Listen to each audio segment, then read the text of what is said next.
21 شهریور روزیه که در دهه دوم پیروزی انقلاب به عنوان روز ملی سینما نامیده شد تا سینمایی که انقلاب 57 اونو متحول کرده و به اون هویت و اعتباری بخشیده در تقویم دلها ثبت بشه و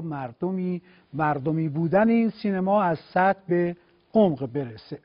امسال پیوند دوباره مردم با سینما آذین بخش این جشن بوده و اهالی سینما ایران شادابتر از گذشته دوره کیک این جشن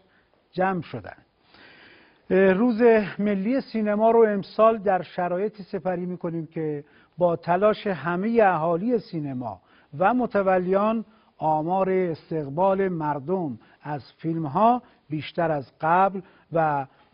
قبل شده و روند سالن‌سازی و تجهیز سالن‌های سینمایی با هدف احترام به مخاطب سرعت و جدیت بیشتری پیدا کرده. واقعیت اینه که جشن بزرگ سینمای ایران وقتی معنای واقعی به خودش میگیره که سینما به معنای واقعی ملی باشه، یعنی به هنری تأثیرگذار بدل بشه که ریشش در هویت، عقیده و فرهنگ مردم همین سرزمین باشه و این قدرت رو داشته باشه که پیام خودش رو با ابزار سینما به مخاطبش منتقل کنه.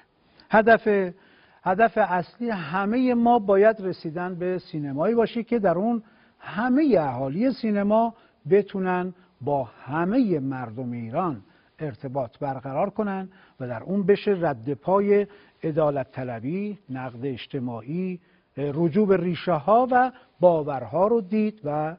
جستجو کرد. امسال در روز ملی سینما عطر امید، همدلی و احترام به هنرمند در فضای سینمای ایران به مشام میرسه و امید میره که همه روزهای سال شاهد خوشی و حال خوب اهالی سینما باشیم. افتخار این رو دارم که 224مین برنامه 7 رو در آخرین لحظات روز ملی سینما تقدیم شما بکنم. روز ملی سینما مبارک.